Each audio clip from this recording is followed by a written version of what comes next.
결혼한 지 한 달 만에 저는 남편의 서재 앞에 서 있었습니다. 손에 든 열쇠가 떨리고 있었어요. 문을 열면 안 된다는 걸 알았습니다. 하지만 열어야 했어요. 지난 며칠 동안 계속된 의심, 감춰진 전화 통화, 그리고 휴대폰 속 낯선 청년의 사진, 도윤, 그 이름이 제 마음속에 가시처럼 박혀 있었습니다. 열쇠를 돌렸어요. 찰칵, 문이 열렸습니다. 서재 안은 고요했어요. 책장, 책상, 그리고 잠긴 서랍, 서랍을 열었습니다. 그 안에는 사진들이 가득했어요. 같은 얼굴, 같은 청년, 다른 시간들, 아기였을 때, 초등학생이었을 때, 고등학생이었을 때, 손이 떨렸습니다. 사진 뒤에 적힌 글씨가 보였어요. 도윤이 돌잔치, 도윤이 입학식, 사랑하는 내 아들. 심장이 뱉는 것 같았어요. 남편은 아이가 없다고 했습니다. 아내가 아이를 가질 수 없는 몸이었다고. 그런데 이 사진들은 뭐죠? 뒤에서 현관문 여는 소리가 들렸습니다. 다녀왔어요. 남편의 목소리였어요. 저는 사진을 든 채 얼어붙었습니다. 이 모든 건 김천에서 시작되었습니다. 3달 전 혼자 떠난 여행에서 만난 한 남자. 그 남자가 제 남편이 될 줄은 몰랐죠. 그리고 그에게 이런 비밀이 있을 줄도. 그날 김천행 기차에 오르던 아침으로 돌아가 볼까요? 남편이 세상을 떠난 지 7년이 지났습니다. 그 시간 동안 저는 오직 아이들만 바라보며 살았어요. 큰딸의 결혼식, 작은 아들의 취업, 그리고 얼마 전 아들의 결혼까지. 모든 게 끝나고 나니 문득 제 자신이 텅 빈 것 같았습니다. 어느 날 아침이었어요. 거울 앞에 섰습니다. 거울 속 여자는 머리카락에 흰머리가 섞여 있고 눈가엔 주름이 깊게 패여 있었죠. 언제 이렇게 늙었을까? 그런데 이상하게도 그 얼굴이 낯설었습니다. 마치 오랫동안 잊고 지낸 옛 친구를 만난 것처럼요. 손을 뻗어 거울을 만졌어요. 차가웠습니다. 문득 남편 생각이 났어요. 남편이 살아있었다면 이 주름살을 보고 뭐라고 했을까? 여보, 당신은 언제나 예뻐. 그렇게 말했겠죠. 남편은 늘 그랬으니까. 눈시울이 뜨거워졌습니다. 빠르게 고개를 저었어요. 안 돼. 또 우는 건 아니야. 그날 저녁 큰딸이 전화를 걸어왔습니다. 엄마, 요즘 뭐 해요? 뭐 하긴 집에서 텔레비전 보고 있지. 그것만 하면 안 되잖아요. 어디 여행이라도 다녀오세요. 딸의 목소리에는 걱정이 묻어 있었어요. 혼자 여행이라니 생각해 본 적도 없어. 엄마, 이제 엄마 인생도 사셔야죠. 우리 걱정은 하지 마시고요. 전화를 끊고 나서도 딸의 말이 계속 맴돌았습니다. 내 인생, 그게 뭘까요? 창밖을 봤어요. 해가 지고 있었습니다. 주황빛 노을이 아파트 유리창을 물들이고 있었죠. 예쁜 노을이었어요. 하지만 혼자 보기엔 너무 예뻤습니다. 그렇게 며칠을 고민하다가 문득 신문에서 김천 김밥 축제 광고를 봤습니다. 제10회 김천 김밥 축제. 전국 김밥 명인들이 한자리에. 사진 속 김밥이 맛있어 보였어요. 그래, 거기 한번 가보자. 결정은 순간이었죠. 짐을 꾸리면서도 떨렸습니다. 혼자 기차를 타본 게 얼마만인지 기억도 안 났거든요. 가방에 옷 몇 벌과 세면 도구를 넣으면서 계속 생각했어요. 잘할 수 있을까? 괜찮을까? 김천행 기차표를 예매하고 작은 게스트하우스를 예약했습니다. 출발 전날 밤엔 잠이 안 왔죠. 설레는 건지 불안한 건지 알 수 없는 감정이었습니다. 이불을 뒤집어 쓰고 누웠다 일어났다를 반복했어요. 시계를 봤습니다. 새벽 3시. 남편이 살아있었다면 뭐라고 했을까? 여보, 그냥 푹 자. 내일 일은 내일 생각하면 돼. 그런 말을 했겠죠. 눈을 감았습니다. 남편 목소리가 들리는 것 같았어요. 그리고 드디어 출발하는 날 아침, 서울역은 사람들로 붐볐어요. 가족들, 연인들, 친구들, 모두 누군가와 함께였습니다. 저만 혼자였어요. 가방 손잡이를 꽉 쥐었습니다. 괜찮아. 할 수 있어. 플랫폼에 섰어요. 바람이 불었습니다. 차가운 바람이었지만 기분이 이상하게 상쾌했어요. 기차가 들어왔습니다. 좌석을 찾아 앉았어요. 창가 자리였습니다. 옆자리는 비어 있었죠. 괜찮아. 혼자 온 거니까. 기차가 천천히 움직이기 시작했어요. 창밖으로 서울의 풍경이 스쳐 지나가기 시작했죠. 빌딩, 아파트, 다리, 그리고 한강. 마음이 조금씩 가벼워졌습니다. 2시간쯤 지났을까요? 차창밖 풍경이 달라지고 있었어요. 도시가 사라지고 들판이 나타났습니다. 누런 가을 들판, 멀리 보이는 산, 그리고 구불구불한 시골길. 김천역입니다. 김천역 안내방송이 울렸습니다. 가슴이 두근거렸어요.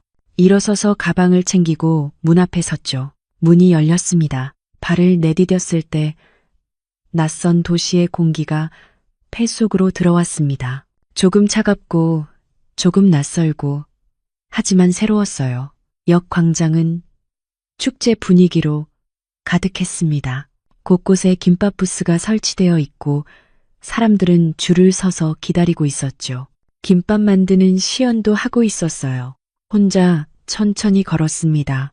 사람들의 웃음소리, 김밥 냄새, 따뜻한 햇살, 모든 게 새로웠어요. 이렇게 혼자 걷는 게 이렇게 설레는 일인지 몰랐죠. 한 부스 앞에서 멈춰섰습니다. 김밥을 파는 곳이었어요. 줄이 꽤 길었지만 기다려볼까 생각하며 뒤에 섰죠. 앞 사람들을 보며 메뉴판을 읽고 있었어요. 바로 그때였습니다. 누군가 제 어깨에 부딪혔어요. 순간 비틀거렸고 손에 들고 있던 가방이 바닥에 떨어졌습니다. 아, 죄송합니다. 낮고 차분한 목소리였어요. 그 사람이 몸을 숙여 제 가방을 주워주었습니다. 그리고 고개를 들어 저를 바라봤죠. 첫인상은 조용한 사람이었어요. 깔끔한 차림에 온화한 눈빛. 나이는 저와 비슷해 보였습니다. 괜찮으세요? 네, 괜찮습니다. 짧은 대답을 했지만 이상하게 마음이 두근거렸어요. 왜 그랬는지 모르겠습니다. 그냥 낯선 사람에게 친절을 받아서였을까요? 그 사람은 미소를 지으며 다시 앞으로 갔습니다. 저는 그 뒷모습을 잠시 바라봤어요. 무심코 가슴에 손을 얹었죠. 심장이 빠르게 뛰고 있었습니다. 이상하다. 줄은 천천히 앞으로 나아갔어요. 그리고 김밥을 받을 차례가 되었을 때 저는 다시 그 사람을 봤습니다. 바로 옆 부스에서 김밥을 받고 있었거든요. 우리 눈이 마주쳤습니다. 그 사람이 또 미소를 지었죠. 그 순간 알았어요. 이 여행이 단순한 여행으로 끝나지 않을 거라는 걸.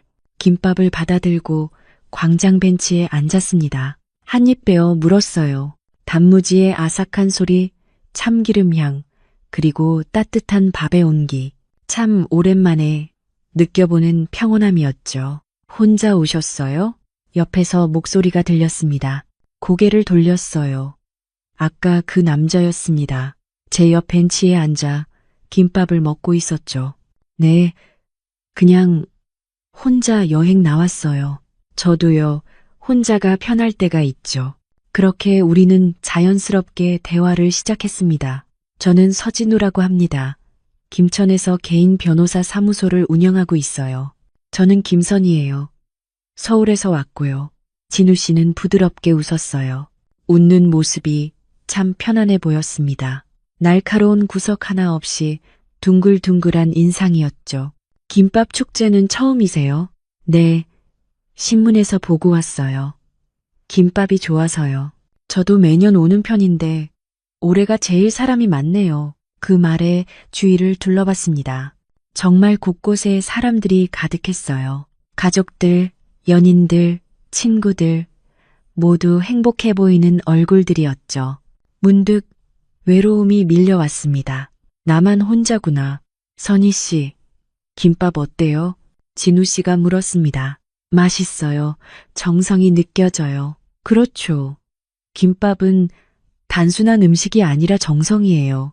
그 말에 고개를 들어 진우 씨를 봤습니다. 그는 김밥을 바라보며 잔잔하게 웃고 있었어요. 예전에 아내가 자주 싸줬거든요. 김밥. 그때는 몰랐는데 이게 얼마나 손이 많이 가는 음식인지. 아내, 그 단어가 가슴에 묵직하게 와닿았습니다. 지금은 안 계세요? 3년 전에 세상을 떠났어요. 진우 씨의 목소리가 낮아졌습니다. 그의 눈빛에서 깊은 슬픔이 느껴졌죠.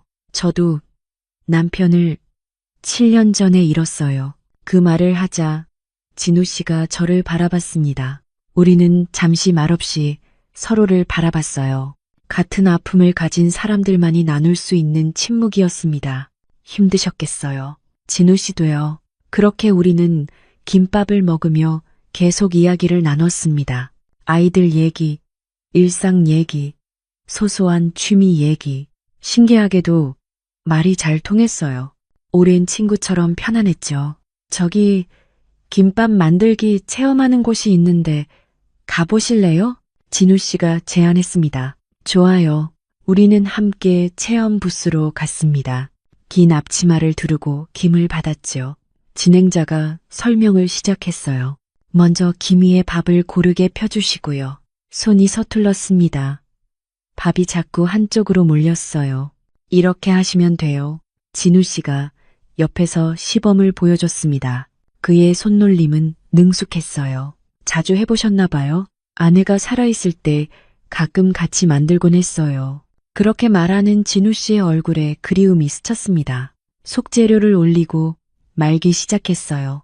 진우 씨는 금방 말아냈지만 저는 자꾸 풀어졌죠. 천천히 하세요. 급하게 말면 터져요.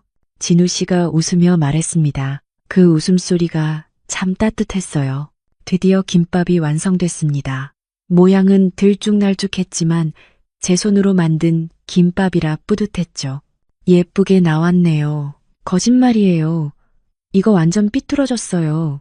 그래도 정성이 들어갔잖아요. 진우 씨가 진심으로 말했습니다. 우리는 만든 김밥을 포장해서 나왔어요. 해가 서쪽으로 기울고 있었습니다. 선희 씨, 괜찮으시면 같이 저녁 드실래요? 제가 아는 괜찮은 식당이 있어요. 잠시 망설였습니다. 낯선 남자와 저녁을 먹는다는 게 조심스러웠거든요. 하지만 진우 씨 눈빛은 진실해 보였어요. 그리고 솔직히 말하면 혼자 저녁 먹기가 싫었습니다. 좋아요. 우리는 광장을 벗어나 골목으로 들어갔습니다. 한적한 골목길이었어요. 가로등에 불이 켜지기 시작했죠. 저기가 제가 말한 식당이에요. 진우 씨가 가리킨 곳은 작은 한식당이었습니다. 간판도 낡고 평범해 보였어요. 안으로 들어가니 따뜻한 공기가 감쌌습니다. 손님은 몇 없었죠. 자리에 앉아 메뉴를 봤어요. 여기 된장찌개가 정말 맛있어요. 그럼 그걸로 주문할게요. 주문을 하고 기다리는 동안 창밖을 봤습니다. 어둠이 내리고 있었어요. 거리에 사람들이 오가고 가게마다 불이 켜졌습니다. 평화로운 풍경이었어요. 바로 그때였습니다. 식당 문이 열리며 한 여자가 들어왔어요. 30대쯤 되어 보이는 날씬한 여자였습니다. 그 여자는 우리 테이블을 지나치다가 멈춰섰죠. 진우 씨를 빤히 쳐다봤어요. 진우 씨도 그 여자를 봤습니다. 순간 그의 표정이 굳어졌어요. 미세한 변화였지만 저는 느낄 수 있었습니다. 여자는 뭔가 말하려다가 결국 고개를 돌리고 다른 테이블로 갔습니다. 아는 분이에요? 제가 물었습니다.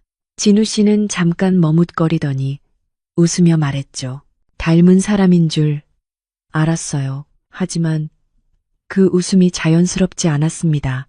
뭔가 감추는 듯한 느낌이었어요. 가슴속에서 작은 불안이 일었습니다. 저 여자는 누구지? 된장찌개가 나왔습니다. 김이 모락모락 피어올랐죠. 맛있게 드세요. 진우 씨가 말했지만 아까와는 분위기가 달랐어요. 미묘하게 경직된 느낌이었습니다. 저도 숟가락을 들었지만 자꾸 그 여자가 신경 쓰였어요. 여자는 혼자 앉아 조용히 식사를 하고 있었습니다. 가끔 우리 쪽을 힐끗 보는 것 같았어요. 선희 씨, 김천에서 며칠 계실 거예요? 진우 씨가 화제를 바꿨습니다. 내일 오후에 서울로 돌아가요. 그럼 내일 아침에 근처 들레길 같이 걸으실래요? 경치가 정말 좋거든요. 진우 씨의 제안에 고개를 끄덕였습니다. 좋아요. 하지만 마음 한구석에 의심이 자리 잡았어요. 아까 그 여자와 진우 씨의 반응이 계속 맴돌았습니다. 식사를 마치고 밖으로 나왔어요. 밤 공기가 차가웠습니다. 게스트하우스까지 바래다 드릴게요. 괜찮아요. 가까워요. 그래도 밤이니까요. 진우 씨는 제 게스트하우스까지 동행했습니다. 걸어가는 내내 그는 김천의 이곳저곳을 소개해줬어요. 하지만 저는 계속 생각했죠. 아까 그 여자는 대체 누구였을까? 게스트하우스 앞에 도착했습니다. 오늘 즐거웠어요. 선희 씨. 저도요. 그럼 내일 아침 9시에 여기서 만날까요? 네, 그럼요.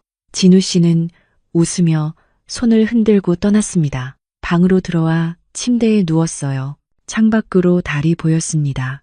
오늘 하루가 꿈 같았어요.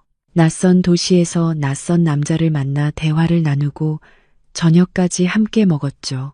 그런데 마음 한구석이 편치 않았습니다. 진우 씨는 뭔가 숨기고 있는 걸까? 그날 밤 잠이 쉽게 오지 않았습니다. 아침 9시 게스트하우스 앞에서 진우 씨를 만났습니다. 잘 주무셨어요? 네, 잘 잤어요. 거짓말이었습니다. 밤새 뒤척이며 어젯밤 식당에서 본 여자 생각을 했거든요. 하지만 아침 햇살 속 진우 씨의 얼굴은 어제보다 더 밝아 보였어요. 오늘 날씨가 정말 좋네요. 들레길 걷기 딱 좋아요. 우리는 게스트하우스에서 조금 걸어 들레길 입구에 도착했습니다. 도시를 벗어나자 탁 트인 풍경이 펼쳐졌어요. 누런 들판, 멀리 보이는 산, 그리고 구불구불 이어지는 흙길. 여기 참 좋네요. 그렇죠. 저는 가끔 혼자 와서 걷곤 해요. 마음이 복잡할 때요.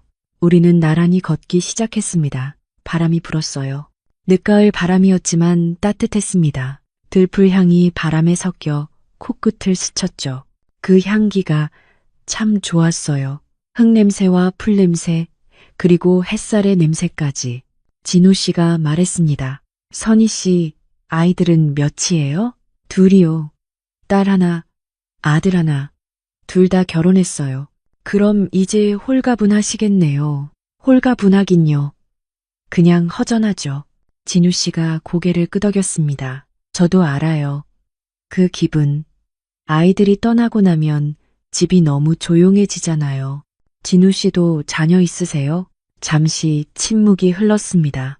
진우 씨는 앞을 보며 천천히 말했어요. 없어요. 아내가 아이를 가질 수 없는 몸이었거든요. 그 말에 가슴이 아팠습니다. 죄송해요. 제가 괜한 질문을. 아니에요. 괜찮아요. 진우 씨는 웃었지만 그 웃음 뒤로 슬픔이 느껴졌어요. 우리는 계속 걸었습니다. 발밑으로 낙엽이 바스락거렸죠. 가끔 새소리가 들리고 멀리서 농기계 소리가 희미하게 들렸습니다. 이 나이에도 설레네요. 진우 씨가 갑자기 말했어요. 네? 누군가와 이렇게 걷는 게요. 오랜만이거든요. 그 말에 제 심장이 빨리 뛰기 시작했습니다. 얼굴이 뜨거워졌어요. 저도 모르게 웃음이 나왔죠. 저도 그래요. 진우 씨가 저를 바라봤습니다. 그의 눈빛이 따뜻했어요. 마치 오래된 친구를 보는 것 같은 편안한 눈빛이었습니다. 선희 씨는 참 좋은 분 같아요. 저도 진우 씨가 편해요. 순간 우리 사이에 묘한 기류가 흘렀습니다. 설렘과 어색함이 뒤섞인 감정이었어요. 진우 씨가 먼저 고개를 돌렸습니다. 저기 벤치가 있네요. 잠깐 앉아 쉴까요? 나무 벤치에 나란히 앉았어요. 앞으로 들판이 한없이 펼쳐져 있었습니다. 햇살이 따사로웠죠. 진우 씨가 가방에서 물병을 꺼냈습니다. 물 드실래요? 고마워요. 물병을 받아 마셨어요. 시원한 물이 목을 타고 넘어갔습니다. 그때 진우 씨가 손목을 만지작거렸어요. 뭔가 불편한 듯 보였죠. 손목에 팔찌가 걸려 있었는데 자꾸 흘러내리는 것 같았습니다. 팔찌가 헐렁한가 봐요. 제가 말했어요. 아, 이거요? 좀 큰 것 같긴 해요. 진우 씨가 팔찌를 빼려다 손을 멈췄습니다. 하지만 팔찌는 이미 손목에서 빠져 무릎 위로 떨어졌어요. 저는 자연스럽게 그걸 집어 들었습니다. 은색 체인 팔찌였어요. 그런데 작은 명패에 글씨가 새겨져 있었습니다. 도윤. 심장이 쿵 하고 뛰었어요. 누구 이름이에요? 제가 팔찌를 보며 물었습니다. 진우 씨의 표정이 잠깐 굳어졌습니다. 하지만 곧 웃으며 말했죠. 예전에 도와준 아이 이름이에요. 법률 상담을 해줬거든요. 어려운 일이 있어서 찾아왔던 아이였죠.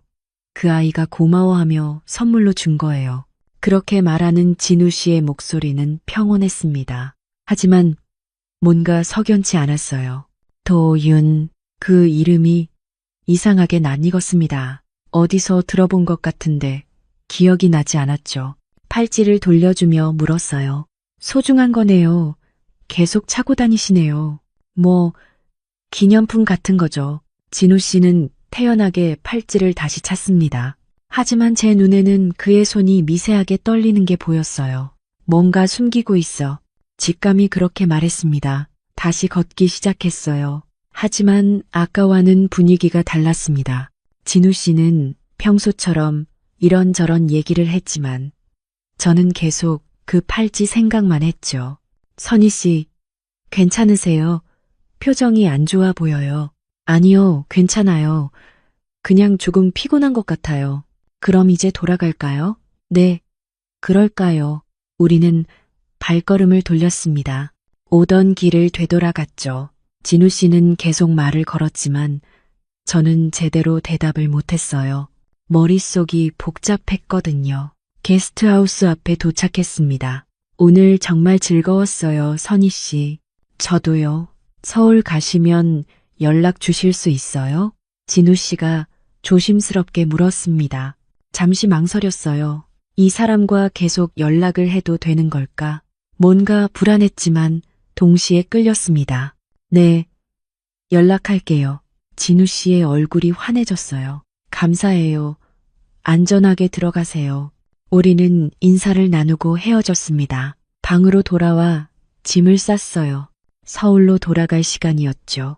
가방을 정리하면서도 계속 생각했습니다. 도윤, 그 이름이 왜 이렇게 신경 쓰이지? 창가에 앉아 밖을 바라봤어요. 김천의 하늘은 맑고 푸르렀습니다. 이틀간의 여행이 꿈 같았어요. 진우 씨를 만난 것도, 함께 시간을 보낸 것도, 하지만 동시에 불안했습니다. 이 사람 이상하게 따뜻하지만 뭔가 감추는 게 있는 것 같아. 휴대폰을 꺼내 진우 씨의 번호를 봤어요. 저장된 이름은 서진우였습니다. 연락을 해야 할까 말아야 할까 고민하다가 휴대폰을 내려놓았어요. 창밖으로 해가 지고 있었습니다. 주황빛 노을이 하늘을 물들이고 있었죠. 일단 서울로 돌아가서 생각해보자. 서울로 돌아온 다음 날 아침이었습니다. 휴대폰이 울렸어요. 문자였죠. 어젯밤 잘 도착하셨어요? 김천이 벌써 그립네요. 서진우. 문자를 보며 미소가 지어졌습니다. 손가락이 저절로 움직였어요. 네, 잘 도착했어요. 즐거웠습니다. 답장을 보내고 나니 가슴이 두근거렸습니다. 그날부터 진우 씨는 매일 문자를 보냈습니다. 오늘 날씨가 좋네요. 선희 씨 생각나요. 김밥을 먹었는데 선희 씨와 함께 먹던 게 생각나네요. 오늘은 어떤 하루 보내셨어요? 문자를 받을 때마다 가슴이 두근거렸어요. 이 나이에 이런 감정을 느끼게 될 줄 몰랐습니다. 저도 답장을 보냈죠. 저도 그날이 자꾸 떠올라요. 진우 씨는 오늘 뭐 하셨어요? 이렇게 일주일이 지났습니다. 어느 날 진우 씨가 전화를 걸어왔어요. 선희 씨, 이번 주말에 서울 가는데 시간 되세요? 심장이 쿵 하고 뛰었습니다. 네, 시간 돼요. 그럼 북촌에 좋은 찻집이 있는데 거기서 만날까요? 좋아요. 전화를 끊고 나니 기분이 이상했어요. 설레면서도 긴장됐죠. 뭘 입어야 하나? 어떻게 말해야 하나? 계속 고민했습니다. 주말이 되었어요. 거울 앞에서 한참을 서 있었습니다. 옷을 몇 번이고 갈아입었죠. 화장도 평소보다 신경 써서 했습니다. 큰딸이 전화를 걸어왔어요. 엄마, 오늘 뭐 해요? 응, 그냥 친구 만나. 무슨 친구요? 목소리가 이상한데요. 아니야, 그냥 아는 사람. 딸은 웃었습니다. 엄마, 혹시 남자 맞나요? 아니라니까. 하지만 딸은 알아챘나 봐요. 엄마, 좋은 분이면 만나세요. 엄마도 행복할 권리 있어요. 그 말에 눈시울이 뜨거워졌습니다. 고마워. 북촌 찻집에 도착했어요. 한옥을 개조한 작은 찻집이었습니다. 대문을 열고 들어가니 마당에 국화가 피어 있었죠. 진우 씨가 이미 와 있었어요. 창가 자리에 앉아서 밖을 보고 있었습니다. 진우 씨, 제가 부르자 그가 고개를 돌렸어요. 얼굴에 환한 미소가 번졌습니다. 선희 씨, 왔어요. 그는 일어서서 제 의자를 빼주었어요. 그 배려가 참 좋았습니다. 자리에 앉자 진우 씨가 품에서 뭔가를 꺼냈어요. 노란 국화 한 송이였습니다. 이거 드리려고 준비했어요. 국화를 받아들었습니다. 은은한 향이 났어요. 예쁘네요. 고마워요. 김천에서 바람에 머리카락 날리던 모습이 국화 같았어요. 그래서 보자마자 선희 씨 생각이 났죠. 얼굴이 뜨거워졌습니다. 진우 씨는 정말 말을 곱게 했어요. 차를 주문하고 창밖을 봤습니다. 북촌의 가을은 아름다웠어요. 한옥 지붕 위로 단풍잎이 떨어지고 있었습니다. 선희 씨, 저한테 물어보고 싶은 거 있으세요? 진우 씨가 갑자기 말했습니다. 네, 김천에서 헤어질 때 표정이 좀 불편해 보이셨거든요. 제가 뭔가 잘못했나 싶어서요. 잠시 망설였습니다. 도윤에 대해 물어봐야 할까? 하지만 입이 떨어지지 않았어요. 아니에요. 그냥 여행이 끝나서 아쉬웠어요. 다행이에요. 저는 선희 씨한테 좋은 사람으로 보이고 싶거든요. 그 말에 가슴이 뜨거워졌습니다. 차가 나왔어요. 따뜻한 김이 피어올랐습니다. 우리는 차를 마시며 이런저런 이야기를 나눴습니다. 일상 얘기, 과거 얘기, 꿈 얘기. 시간이 어떻게 가는지 몰랐어요. 해가 지고 있었습니다. 선희 씨, 진우 씨가 진지한 표정으로 저를 봤어요. 네? 저랑 계속 만나주실 수 있을까요? 진지하게요. 심장이 빠르게 뛰었습니다. 진우 씨, 저는 선희 씨를 좋아해요. 김천에서 처음 만났을 때부터요. 눈물이 날 것 같았습니다. 저도 진우 씨가 좋아요. 진우 씨가 제 손을 잡았습니다. 따뜻한 손이었어요. 천천히 가요. 서두르지 않을게요. 고마워요. 그날 이후 우리는 매주 만났습니다. 서울에서, 김천에서, 때로는 중간 지점에서. 시간이 흐를수록 마음은 깊어졌어요. 석 달이 지났습니다. 어느 날 저녁, 진우 씨가 김천 강변으로 저를 데려갔습니다. 노을이 지고 있었어요. 강물은 주황빛으로 물들었습니다. 선희 씨, 진우 씨가 제 손을 꼭 잡았습니다. 네, 저랑 결혼해 주시겠어요? 숨이 들었습니다. 진우 씨, 늦은 나이지만 남은 인생을 함께하고 싶어요. 선희 씨와요. 눈물이 흘러내렸습니다. 네, 좋아요. 진우 씨가 저를 안았어요. 강변에 우리 둘만 있는 것 같았습니다. 행복했어요. 정말 오랜만에 느껴보는 행복이었습니다.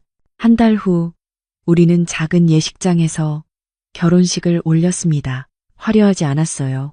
제 아이들과 몇몇 친구들만 초대했습니다. 큰딸이 울면서 말했어요. 엄마, 행복하세요. 고마워. 진우 씨도 지인 몇 명을 불렀습니다. 하지만 이상한 점이 있었어요. 진우 씨 쪽 가족은 아무도 없었습니다. 가족은 안 오셨어요? 제가 물었을 때 진우 씨는 잠깐 표정이 굳었습니다. 친척이 많지 않아서요. 그리고 다들 멀리 살아서. 그렇게 대답했지만 뭔가 이상했어요. 하지만 결혼식 날이라 깊이 묻지 않았습니다. 식이 진행되는 도중이었어요. 진우 씨의 휴대폰이 울렸습니다. 그는 화면을 보고 표정이 굳어졌어요. 잠깐만요. 그는 밖으로 나갔습니다. 저는 창문 너머로 진우 씨를 봤어요. 그는 전화를 받으며 고개를 숙이고 있었습니다. 표정이 심각해 보였어요. 누구한테 전화 온 거지? 10분쯤 지나서 진우 씨가 돌아왔습니다. 무슨 일이에요? 아니에요.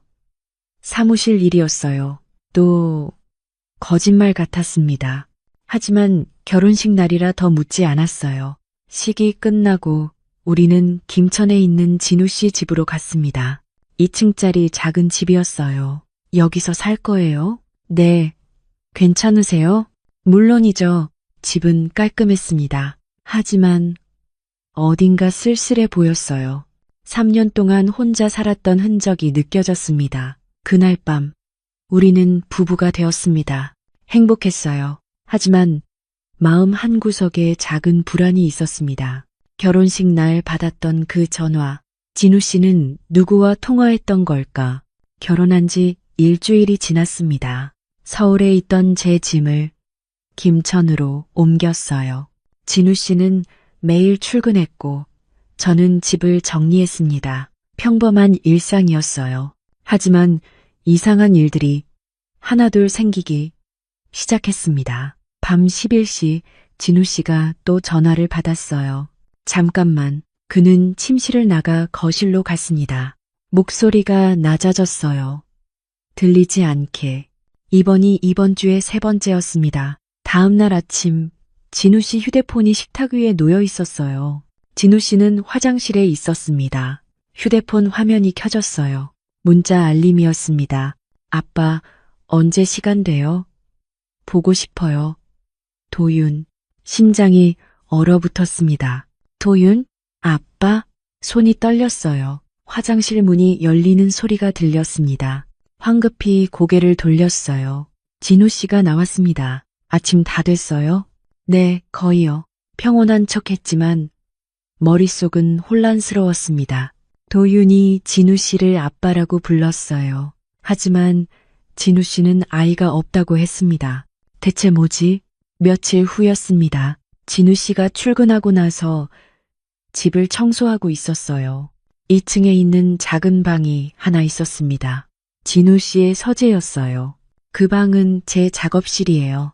잠겨 있을 텐데 청소는 제가 할게요. 진우 씨가 그렇게 말했었습니다. 문손잡이를 돌려봤어요. 잠겨 있었습니다. 왜 잠가 놓은 걸까? 며칠 동안 그 방이 계속 신경 쓰였습니다. 그리고 일주일 후 진우 씨가 출장을 간다고 했어요. 이틀 정도 비울 거예요. 네. 조심해서 다녀오세요. 진우 씨가 떠나고 집은 조용해졌습니다. 저녁을 먹고 텔레비전을 봤어요. 하지만 집중이 안 됐습니다. 계속 2층 서재가 떠올랐어요. 일어나서 2층으로 올라갔습니다. 서재 문 앞에 섰어요. 손을 뻗어 문손잡이를 잡았습니다. 여전히 잠겨 있었어요.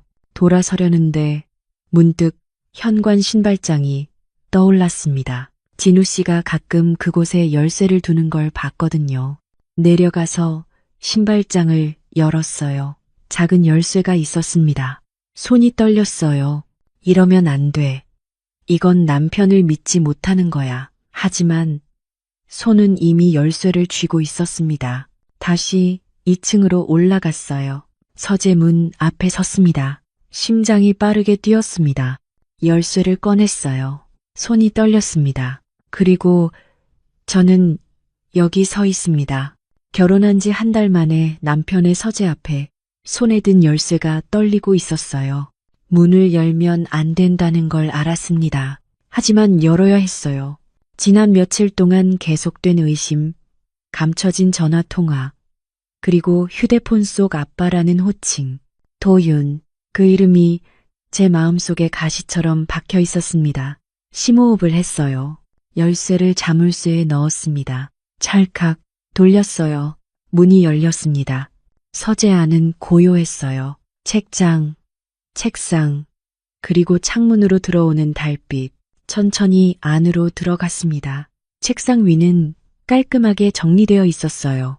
서류들, 펜, 그리고 작은 액자 하나, 액자를 집어들었습니다. 사진이었어요. 진우 씨와 한 여자, 그리고 어린 남자아이. 세 사람 모두 웃고 있었습니다. 행복해 보였어요. 가슴이 답답했습니다. 이 여자는 누구지? 이 아이는? 책상, 서랍을 열었어요. 손이 떨렸습니다. 서랍 안에는 사진들이 가득했습니다. 같은 아이, 다른 시간들, 아기였을 때, 돌잔치 사진이었어요. 아이는 한복을 입고 있었습니다. 초등학생이었을 때, 입학식 사진, 커다란 책가방을 메고 있었어요. 중학생이었을 때, 교복을 입고 졸업장을 들고 있었습니다. 고등학생이었을 때, 수능날 사진, 진우 씨가 아이 어깨를 안고 있었어요. 손이 떨렸습니다. 사진 뒤를 보았어요. 도윤이 돌잔치 1999년, 도윤이 초등학교 입학 2006년, 도윤이 중학교 졸업 2015년, 사랑하는 내 아들, 수능날 2018년, 내 아들, 심장이 뱉는 것 같았어요. 남편은 아이가 없다고 했습니다. 아내가 아이를 가질 수 없는 몸이었다고. 완전히 거짓말이었어요. 아들이 있었습니다. 지금도 살아있는. 눈물이 났어요. 왜 거짓말을 한 거죠? 왜 숨긴 거죠? 서랍을 더 뒤졌습니다. 손이 떨리고 눈물이 흘렀지만 멈출 수 없었어요. 그때 봉투 하나를 발견했습니다. 겉봉에 적힌 글씨. 도윤에게. 봉투를 열었어요. 편지가 들어 있었습니다. 진우 씨의 글씨였어요. 눈물을 닦고 읽기 시작했습니다. 도윤아, 이 편지를 쓰는 게 얼마나 어려운지 모르겠구나. 아빠가 너한테 할 말이 있어. 내 엄마가 떠난 뒤 3년 동안 아빠는 그냥 살아만 있었어. 매일이 똑같았고 웃는 것도 잊어버렸지. 너도 알잖니. 아빠가 얼마나 힘들어 했는지. 그런데 김천에서 한 분을 만났어. 김선희 씨라고. 정말 따뜻한 분이야. 그분도 남편을 잃었대. 아빠처럼 혼자 살고 있었어. 처음엔 그냥 친구처럼 지냈어. 그런데 시간이 지나면서 알았지. 아빠가 그분을 사랑하고 있다는 걸. 너한테 말하기가 두려웠어. 네가 화낼까봐. 아빠를 원망할까봐. 네 엄마를 배신하는 것 같아서. 하지만 도윤아, 아빠도 사람이야. 다시 행복해지고 싶어. 그분은 네 엄마처럼 아픈 사람이야. 남편을 잃고 혼자 아이들 키우느라 힘들었대. 그 외로움, 그 슬픔을 아빠는 너무 잘 알아. 이번엔 꼭 지켜주고 싶어. 이번엔 행복하게 해주고 싶어. 네가 이해해주면 좋겠어. 아빠가 네 엄마를 잊은 게 아니야. 그냥 다시 살아가고 싶은 거야. 미안해. 도윤아. 그리고 고마워. 항상 아빠 곁에 있어줘서 사랑한다. 아빠가 편지를 읽는 내내 눈물이 났습니다. 손이 떨려서 편지를 제대로 잡을 수가 없었어요. 아픈 사람, 꼭 지켜주고 싶다. 그 문장이 계속 맴돌았습니다. 진우 씨는 저를 그렇게 생각하고 있었어요. 아픈 사람, 지켜줘야 할 사람, 가슴이 뜨거워졌습니다. 그의 숨김이 거짓 때문이 아니었어요. 두려움 때문이었죠. 아들에게 미안해서, 돌아가신 아내에게 미안해서, 그래서 말하지 못했던 거였습니다. 소파에 주저앉았어요. 편지를 가슴에 안고 울었습니다. 내가 왜 이렇게 의심했을까? 후회가 밀려왔어요. 진우 씨는 나쁜 사람이 아니었습니다. 그냥 상처받은 사람이었죠. 저처럼요. 한참을 울었어요. 눈물을 닦고 편지를 다시 봉투에 넣었습니다. 그리고 서랍에 돌려놓았죠. 사진들도 원래대로 정리했습니다. 서재 문을 닫고 나왔어요. 열쇠를 제자리에 돌려놨습니다. 소파에 앉아 진우 씨를 기다렸어요. 어떻게 말해야 할까? 뭐라고 해야 할까? 머릿속이 복잡했습니다. 밤 9시쯤 현관문이 열렸습니다. 다녀왔어요. 진우 씨가 들어왔어요. 피곤한 얼굴이었습니다. 수고했어요. 제 목소리가 떨렸어요. 진우 씨가 저를 봤습니다. 울었어요? 눈이 빨간데, 아니에요. 거짓말이었습니다. 진우 씨가 제 옆에 앉았어요. 선희 씨, 우리 이야기 좀 해요. 네, 내가 뭘 잘못한 건지 모르겠어요. 말해줘요. 고칠게요. 그 말에 눈물이 또 났습니다. 진우 씨는 잘못한 게 없어요. 그럼 왜 이래요? 며칠째 나를 안 쳐다보잖아요. 손을 뻗어 진우 씨의 손을 잡았어요. 미안해요. 내가 예민했어요. 무슨 일이에요? 말해야 할까? 말지 말아야 할까?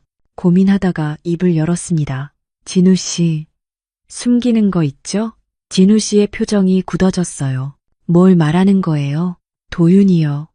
도윤이라는 사람. 순간 진우 씨의 얼굴이 창백해졌습니다. 어떻게 휴대폰에서 봤어요. 그리고 서재에서도 진우 씨가 고개를 떨구었습니다. 한참 침묵이 흘렀어요. 그리고 진우 씨가 천천히 말했습니다. 말하려고 했어요.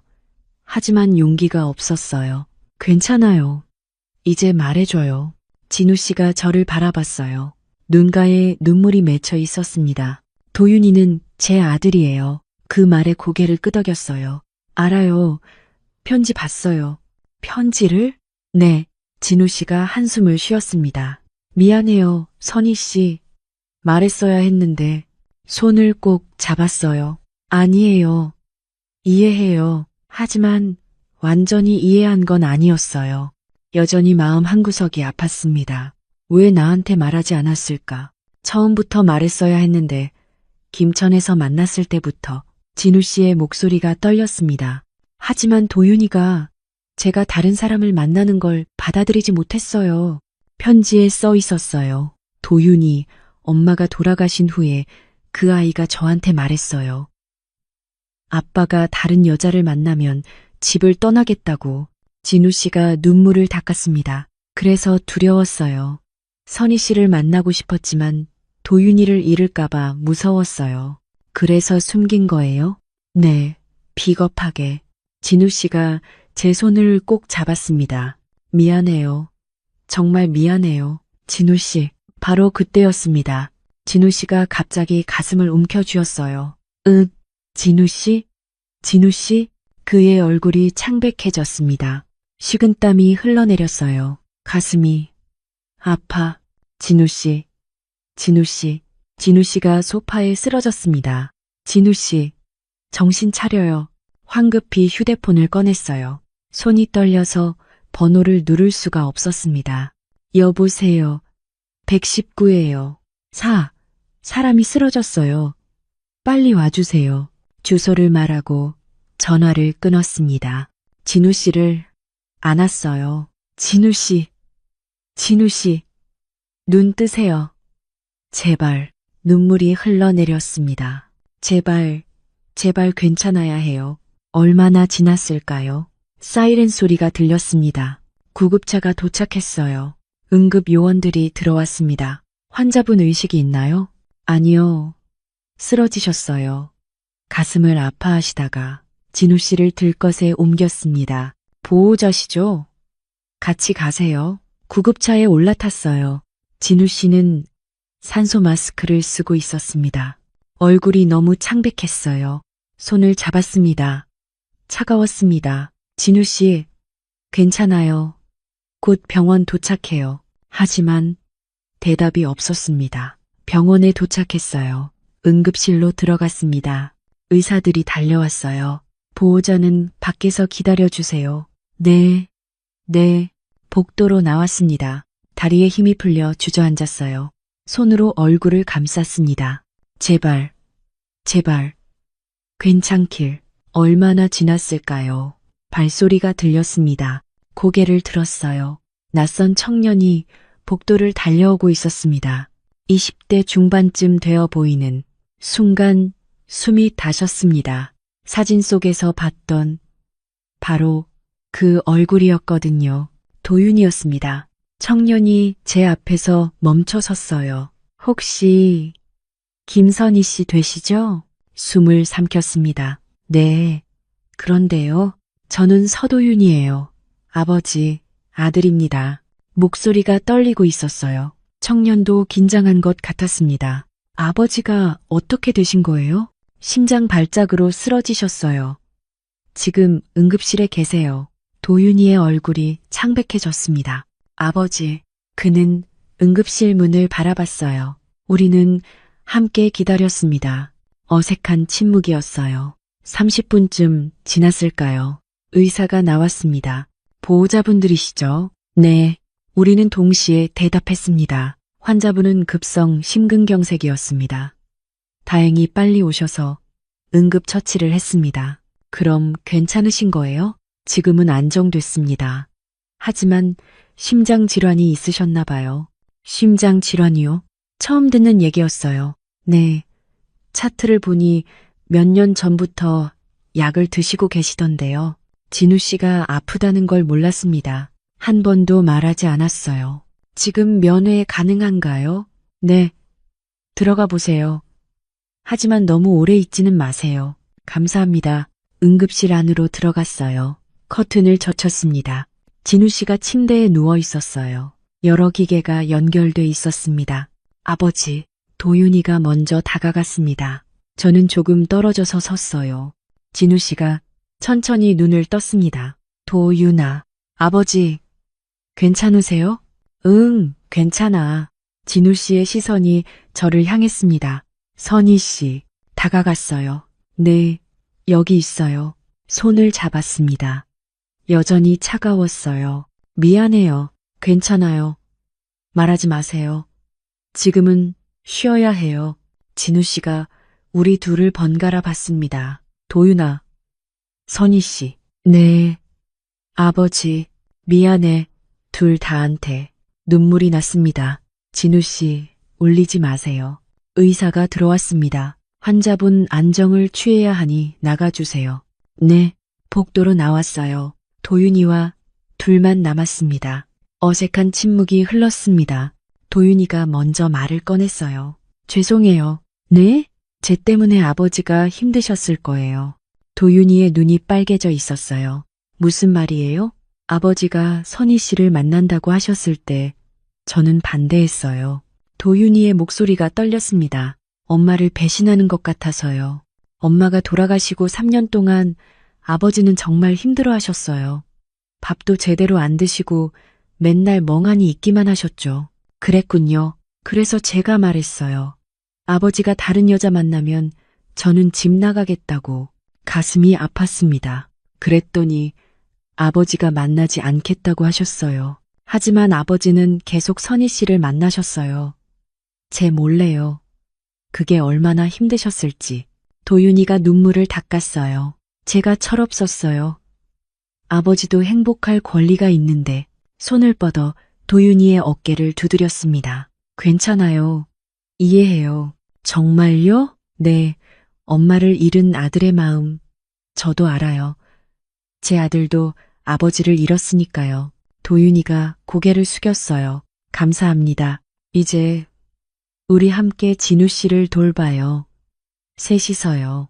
도윤이가 고개를 들었습니다.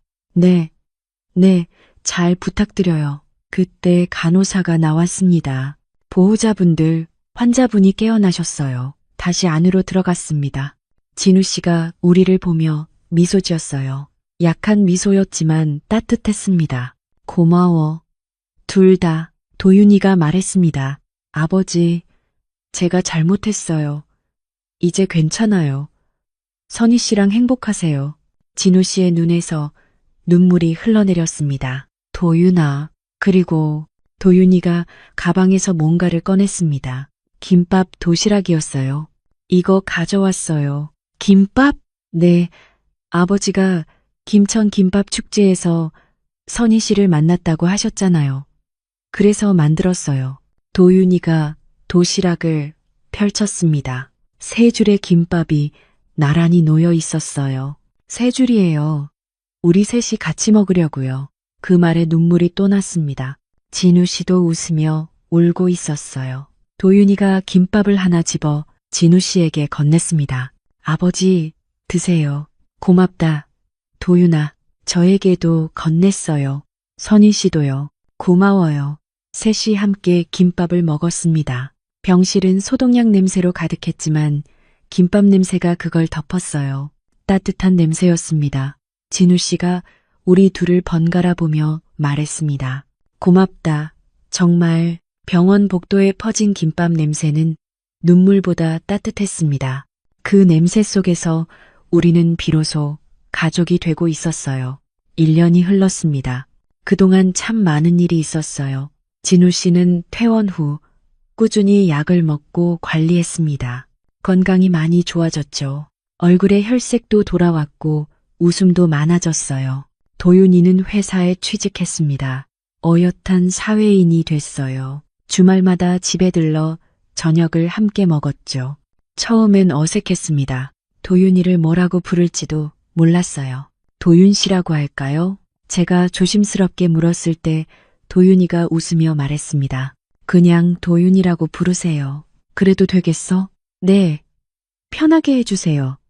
저도 선희 씨라고 부를게요. 그 말에 가슴이 따뜻해졌어요. 아니야. 그냥 엄마라고 불러도 돼. 도윤이의 눈이 커졌습니다. 정말요? 응. 네가 괜찮다면. 도윤이가 잠시 망설이더니 말했습니다. 감사해요, 엄마. 그 순간 눈물이 났어요. 진우 씨도 옆에서 울고 있었습니다. 그렇게 우리는 천천히 가족이 되어갔습니다. 큰딸이 전화를 걸어왔어요.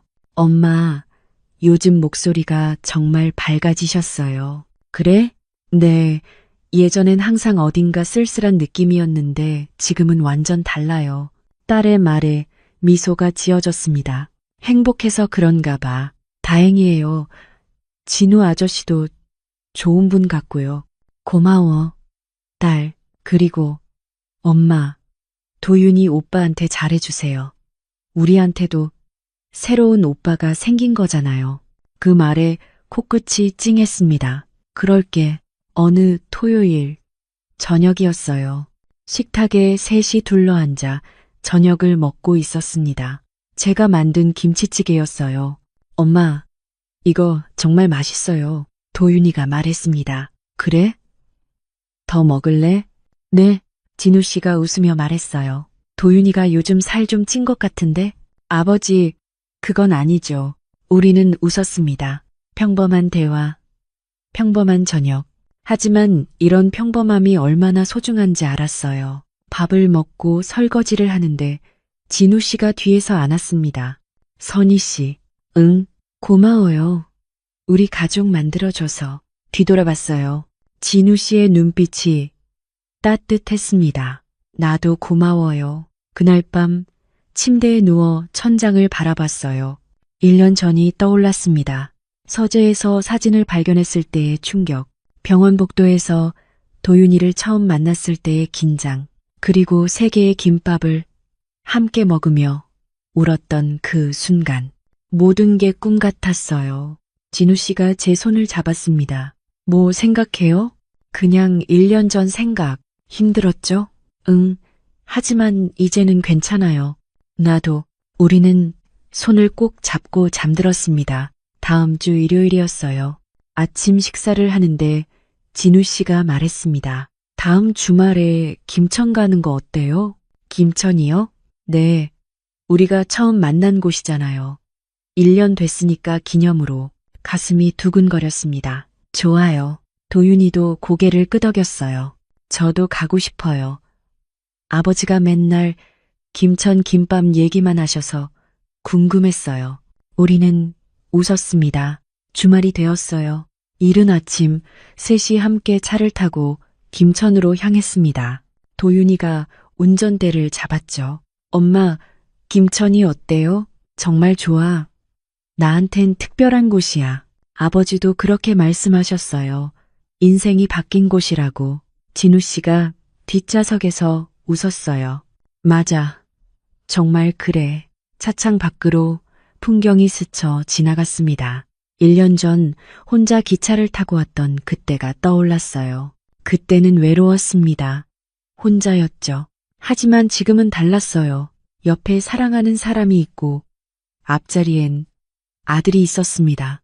엄마, 그때 어떤 기분이었어요? 혼자 여행 왔을 때요. 외롭기도 했고 설레기도 했어. 새로운 걸 기대하면서도 두려웠지. 그런데 아버지를 만나신 거네요. 응, 운명이었나 봐. 진우 씨가 제 어깨에 손을 얹었습니다. 나도 그날이 운명이었다고 믿어요. 김천에 도착했습니다.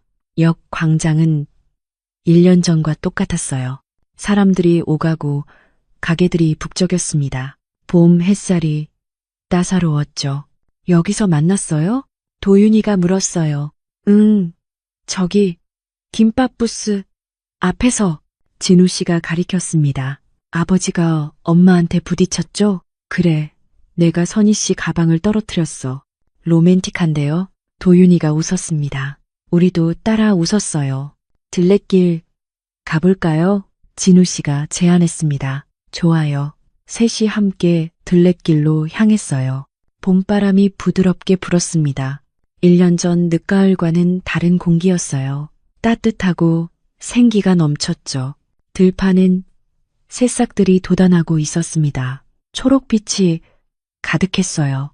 여기도 예쁘네요. 도윤이가 말했습니다. 그치? 아버지랑 여기서 걸었어. 그때 뭐 하셨어요? 그냥 걸었지. 이야기 나누고. 진우 씨가 제 손을 잡았어요. 그때 내가 말했잖아. 이 나이에도 설렌다고. 기억해요. 지금도 설레.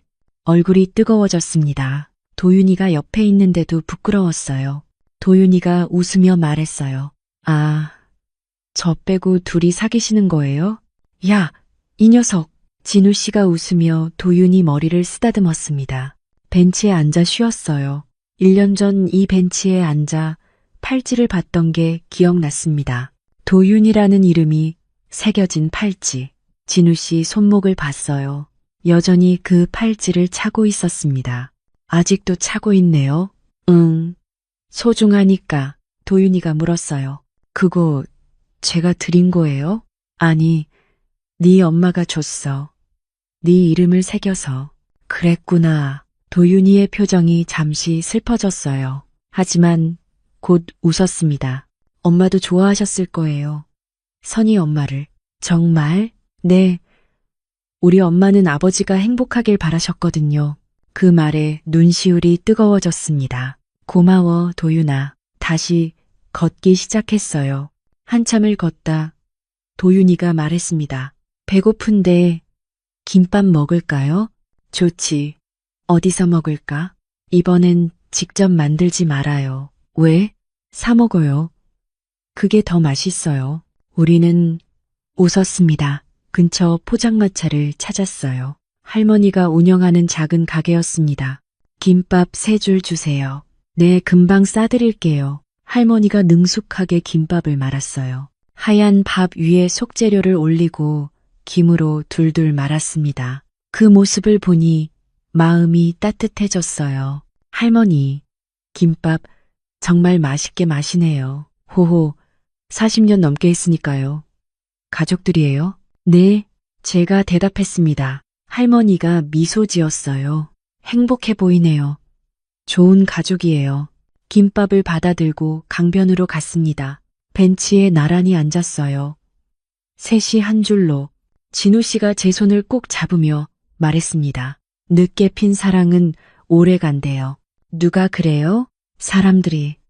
그리고 난 믿어. 저도 그의 손을 꼭 잡았어요. 그럼 우리 사랑은 김밥처럼 오래 가겠네요. 김밥처럼? 응. 말아도 끊어지지 않게. 진우 씨가 웃었습니다. 그거 좋은데? 도윤이도 웃었어요. 완전 아재 개그네요. 야, 이게. 우리는 함께 웃으며 김밥을 먹었습니다. 해가 서쪽으로 기울고 있었어요. 강물은 주황빛으로 물들었습니다. 노을이 너무 예뻤죠. 예쁘다. 제가 중얼거렸어요. 응, 정말 예뻐. 진우 씨가 저를 바라보며 말했습니다. 강변 말고 저 보는 거예요? 당연하지. 얼굴이 뜨거워졌어요. 도윤이가 일어섰습니다. 저기 사진 좀 찍어드릴게요. 우리 셋이 찍자. 아니에요. 두 분만 찍으세요. 기념으로요. 도윤이가 휴대폰을 들었어요. 진우 씨와 나란히 앉았습니다. 손을 꼭 잡고요. 하나, 둘, 셋, 찰칵. 사진이 찍혔습니다. 이번엔 셋이 찍어요. 지나가던 사람에게 부탁했어요. 도윤이가 우리 사이에 앉았습니다. 다시 찰칵. 강변 벤치에 앉은 세 사람. 노을을 배경으로 웃고 있는 우리. 사진 속 그림자는 김밥처럼 한 줄로 이어져 있었습니다. 집으로 돌아가는 차 안에서 생각했어요. 1년 전 혼자 김천에 왔을 때 이런 날이 올 줄 몰랐습니다. 새로운 사랑을 만날 줄도, 아들을 얻게 될 줄도. 인생은 정말 알 수 없는 것 같아요.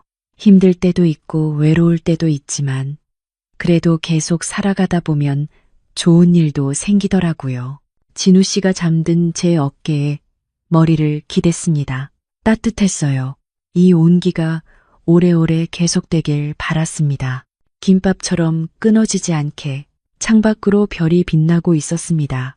그 별빛 아래 우리는 집으로 향하고 있었어요. 행복한 집으로, 함께 만들어갈 우리의 집으로. 7년 전 남편을 잃었을 때 세상이 끝난 줄 알았습니다. 더 이상 행복할 수 없을 거라고 믿었어요. 하지만 틀렸습니다. 인생은 끝나지 않았고 새로운 시작이 기다리고 있었어요. 김천행 기차에 올랐던 그 아침, 혼자라고 생각했던 그 순간, 사실 저는 혼자가 아니었습니다. 운명이 이미 저를 기다리고 있었으니까요. 가끔 생각해요. 만약 그날 김천에 가지 않았다면 어땠을까? 만약 진우 씨가 제 가방을 떨어뜨리지 않았다면? 만약 용기 내서 연락하지 않았다면? 하지만 모든 만약은 의미가 없어요. 우리는 만났고 사랑했고 지금 함께 있으니까요. 도윤이도 우리 가족이 되었으니까요. 사랑이 아니어도 괜찮습니다. 때로는 한 번의 용기가, 한 번의 설렘이, 한 번의 진심이 멈춰버린 인생의 시계를 다시 움직이게 하거든요. 52세에 다시 시작한 사랑, 늦었다고 생각할 수도 있어요. 하지만 저는 믿습니다. 사랑의 늦은 나이는 없다는 걸, 행복해질 권리에 나이 제한은 없다는 걸, 그리고 가족은 피로만 이어지는 게 아니라는 걸. 지금 이 순간 차 안에서 잠든 진우 씨의 고른 숨소리를 들으며 생각합니다. 나는 행복하다고, 우리는 행복할 거라고, 김밥처럼 끊어지지 않을 거라고. 여러분도 외롭거나 힘드신가요? 괜찮습니다. 용기 내서 한 걸음만 내디뎌 보세요.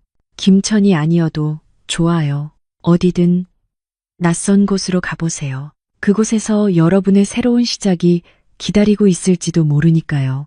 그리고 기억하세요. 늦은 사랑은 더 깊고, 더 따뜻하고, 더 오래 간다는 걸. 마치 정성껏만 김밥처럼요.